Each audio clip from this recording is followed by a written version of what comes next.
Hello class seventh, welcome back. आज जो हमारा टॉपिक रहेगा वो है, जैसे कि हमने इस चैप्टर में जितना भी एक्सपोनेंट्स के बारे में सीखा है उनका हमारी प्रैक्टिकल लाइफ डेली लाइफ में क्या यूज़ है, यानी कि हम अपनी जो रोज़ाना की ज़िंदगी जीते हैं उसमें उन चीज़ों को हम किन प्रॉब्लम्स को सोल्व करने में उन चीज़ों का इस्तेमाल कर सकते हैं एक्सपोनेंट्स का। तो वो चीज़ आज हम सीखेंगे। सबसे पहला है जो क्वेश्चन, वो आपको देखिएगा ध्यान से कि क्या लिखा हुआ है।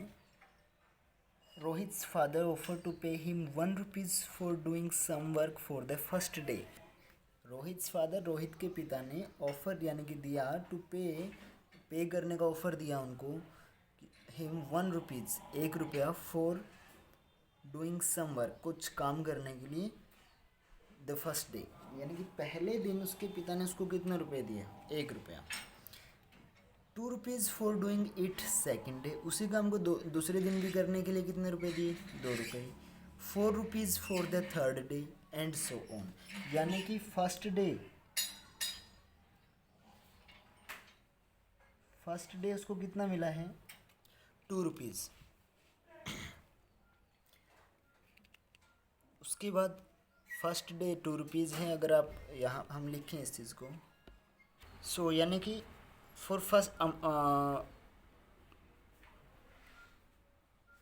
पे फॉर फर्स्ट डे, पहले दिन के लिए कितना पे मिला है उसको?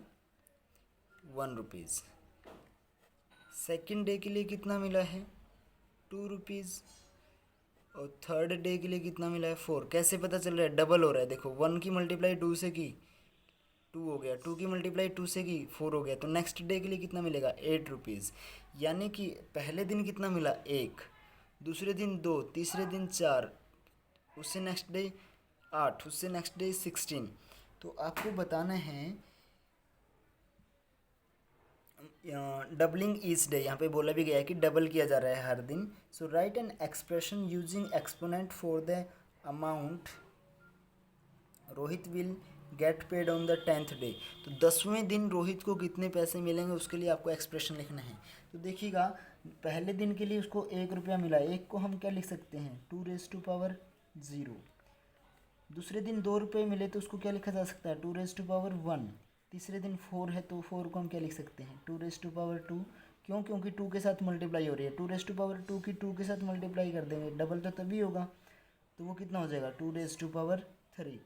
तो यानी कि देखिएगा, पहले दिन 0, दूसरे दिन 2⁻1, तीसरे दिन 2⁻2, यानी कि जितना दिन है 2 की पावर उससे एक कम की जा रही है। तो कितना पूछा है अब उन्होंने कि right an expression using exponent for the amount Rohit will get paid. तो रोहित को कितनी अमाउंट मिलेगी on the 10th day?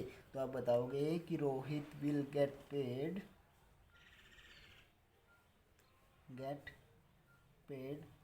On 10th day.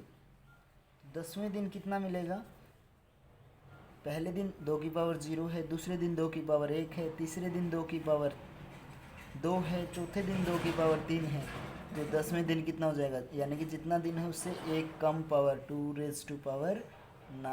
तो ये हो जाएगा आपका, यानी कि रुपीज़, इतने रुपीज़ उसको मिलेंगे। अगर सोल्व करना है तो आगे 2 की मल्टीप्लाई कर दीजिए 2 के साथ 9 टाइम्स, तो वो आपका क्या आ जाएगा? आंसर। क्लियर? इसी तरीके से नेक्स्ट क्वेश्चन जो है, सेकंड क्वेश्चन देखिएगा। A population of bacteria double in size every minute. Bacteria की जो पॉपुलेशन है कहीं पर, वो हर एक मिनट में डबल हो रही है। The number of bacteria after 5 minute, 5 minute के बाद बैक्टीरियाज की संख्या जो है कितना है? 15 multiply 2⁻5। So how many are there after 5 minutes. 5 minute के बाद वहाँ पर कितने बैक्टीरियाज हैं? तो इन्होंने बता रखा है, सोल्व कर दीजिए। तो यहाँ पे आप लिखोगे कि द नंबर, जैसे इन्होंने लिखा हुआ है, ऑफ बैक्टीरिया आफ्टर 5 मिनट कितना है? बता दीजिए भाई। 15 मल्टीप्लाई 2⁻5। आंसर निकाल दो। कैसे? 15 मल्टीप्लाई 2⁻5 को जब आप सोल्व करोगे तो आपका आ जाएगा 32, ठीक है, 2⁵ यानी कि 32। बस फिर आगे 15 की और 32 की मल्टीप्लाई कर दो, 480। ये क्या हो गई, number of bacterias after 5 minute, sorry, ठीक है। उसके बाद है नेक्स्ट क्वेश्चन आपका, क्वेश्चन नंबर 3। ध्यान से देखिएगा क्या लिखा गया है क्वेश्चन नंबर 3 में। क्वेश्चन नंबर 3 क्या है, अ painting is made of 3 concentric square. Concentric square क्या होते हैं, या फिर ओके, को मतलब होता है इकट्ठा, कॉन्सेंट्रिक यानी कि जिनका सेंटर एक हो, ऐसे स्क्वायर। यानी कि पहला स्क्वायर, अब एक, मान लो ये कोई सेंटर है, यहाँ पर एक स्क्वायर बना दिया, ठीक है। स्क्वायर क्या होता है, जिसकी सारी की सारी साइडें कैसी होती हैं, बराबर। उसके बाद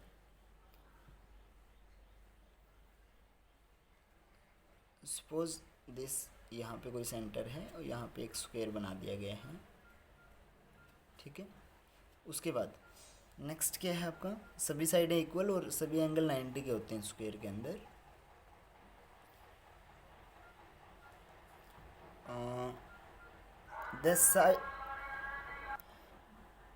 the side length of smallest square is 5 centimetre. तो जो सबसे छोटा स्क्वायर है उसकी साइड लेंथ कितनी है, 5 centimetre. The side length of each square, outer square यानी कि हर एक बाहर वाले जो स्क्वायर, इसके बाहर कॉन्सेंट्रिक है तो यानी कि दूसरा स्क्वायर कहाँ बनेगा, इसी के बाहर बनेगा कहीं ना कहीं, मतलब इस तरीके से।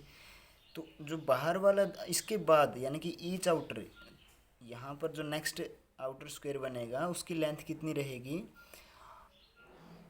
यहाँ पे बताया गया है, is 5 times the side length of each square just inside it.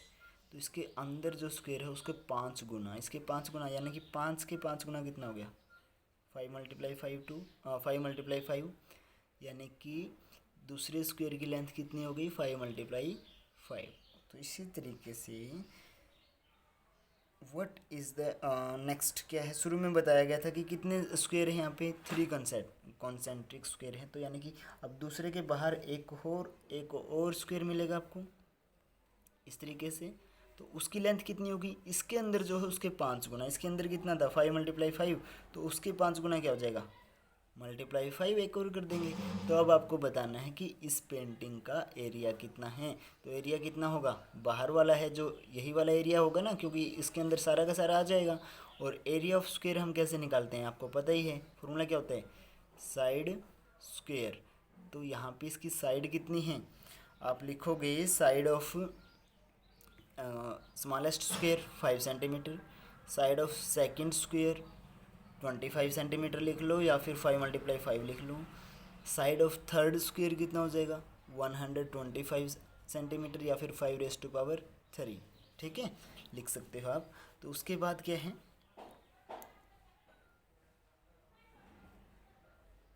आपको एरिया ऑफ पेंटिंग बताना है। तो एरिया ऑफ पेंटिंग क्या हो जाएगा, एरिया ऑफ पेंटिंग, तो अब आपको पता है क्योंकि तीनों के तीनों कैसे थे, कॉन्सेंट्रिक स्क्वायर थे। तो जो बिल्कुल बाहर वाला स्क्वायर है उसका जितना एरिया होगा वही एरिया आ जाएगा सभी पूरी पेंटिंग का। तो यानी कि उसकी साइड कितनी है, साइड ऑफ आउटर मोस्ट मतलब बिल्कुल जो बाहर वाला है स्क्वायर का। अब एरिया के स्क्वायर का फॉर्मूला क्या होता है, सॉरी, स्क्वायर के एरिया का फॉर्मूला क्या होता है, साइड का स्क्वायर। तो यानी कि आउटर मोस्ट साइड जो है उसका स्क्वायर। तो आउटर मोस्ट साइड कितनी है, आउटर मोस्ट स्क्वायर की 5 × 3 है, इसका स्क्वायर आप कर दो। 5⁻3 क्यों लिखा, क्योंकि यहाँ पे आपको समझा दिया था कि कैसे इसकी 5⁻3 आपका आंसर आएगा साइड का। और साइड स्क्वायर होता है फॉर्मूला एरिया का। तो इसका मतलब इसको जब आप सोल्व करोगे तो कितना हो जाएगा, पावर की पावर है तो मल्टीप्लाई 5⁻6, और इसको आप सोल्व करोगे वो आपको क्या मिल जाएगा, आंसर, ठीक है। इसी तरीके से नेक्स्ट क्वेश्चन 5 और क्वेश्चन नंबर 4 जो है मैं आपको सिंपल समझा रहा हूँ, और सोल्व आप उसको स्वयं करोगे, जो लिखना है वो भी आप ही लिखेंगे। मैं बता देता हूँ कि क्या करना है, ठीक है। जैसे कि क्या है, क्वेश्चन नंबर 4 में Anjana wants to predict the number of hits she will get on her web page. उनका कोई वेब पेज है और वो अपने वेब पेज के ऊपर भाई कितने हिट्स आ रहे हैं, लाइक आ रहे हैं या डिसलाइक वगैरह जो भी होते हैं, वो उनको प्रेडिक्ट करना चाहती है। प्रेडिक्ट करना यानी कि उनका अनुमान लगाना चाहती है कि कितना होगा, कब, कितने टाइम के बाद। हर web page received 3 hits during the first week. पहला ही वीक, जो पहला हफ्ता था रिलीज़ के बाद कोई भी चीज़, तो उसको जो वेब पेज के ऊपर हिट्स मिले वो कितने हैं? 3 हिट मिले हैं, यानी कि फर्स्ट वीक में 3 हिट्स ऑन फर्स्ट वीक, या फिर number of hits on first week कितना है? 3। उसके बाद आगे क्या बोला गया है? If the number of hits triple every week, यानी कि हर हफ्ते अगर वो ट्रिपल होते रहते हैं, यानी कि 3 गुना बढ़ते रहते हैं, तो second week number of hits on second week कितने हो जाएंगे भाई? पहले वीक 3 थे, 3 का ट्रिपल यानी कि इसकी 3 के साथ गुना। उससे नेक्स्ट थर्ड वीक में कितना हो जाएगा? जो सेकेंड वीक है उसका 3 टाइम्स। क्लियर? तो यानी कि क्या बन रहा है? पहले हफ्ते में कितना आ गया? 3^1। दूसरे हफ्ते में कितना हो गया? 3^2। थर्ड वीक में कितना हो गया? 3^3। तो आपको निकालना कितना है? यहाँ पे आपको निकालना है how many hits will the web page receive during the 5th week. 5वें हफ्ते में कितने हिट्स उसको मिलेंगे?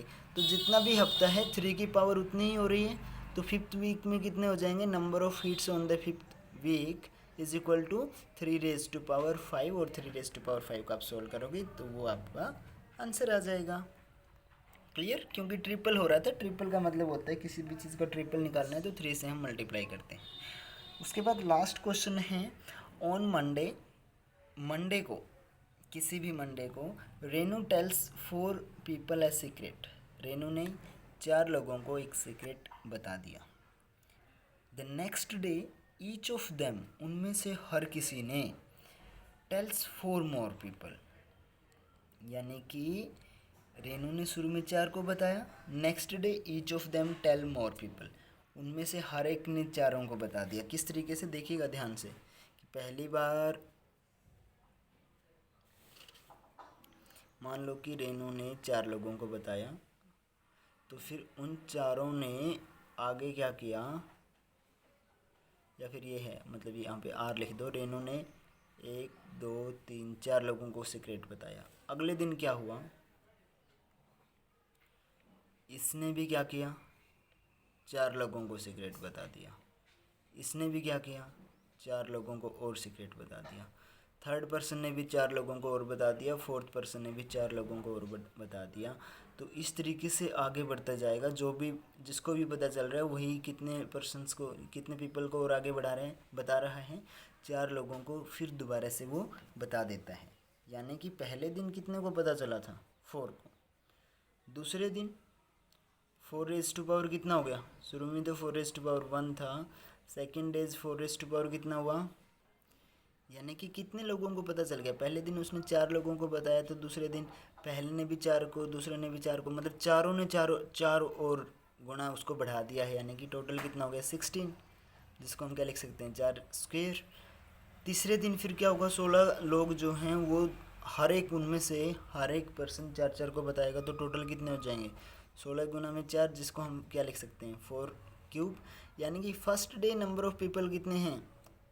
4:1। Second day 4:2। Third day 4:3। तो आपको बताना है, क्वेश्चन में पूछा गया है कि how many people beside Renu, Renu को छोड़ करके, will know the secret on next Monday. तो अगले मंडे तक कितने लोगों के पास सीक्रेट पहुंच जाएगा? तो देखिएगा, अगले मंडे तक डे आप काउंट करोगे तो कितने हो जाएंगे? 8 डेज हो जाएंगे। मंडे से लेकर के मंडे तक काउंट करोगे तो कितने हो जाएंगे? 8 दिन। तो पहले दिन कितने को पता था? 4:1 को। दूसरे दिन 4:2, यानी कि 16 पीपल्स को पता था। तीसरे दिन 4:3। तो 8वें दिन कितने को पता चल जाएगा? 4:8। उसको आप सोल्व कर लीजिए, वही आपका क्या आ जाएगा? Answer. That's it, your exercise is complete, and with that exercise your chapter is also complete now. So next Monday we will start a fresh chapter. Till then, bye bye students.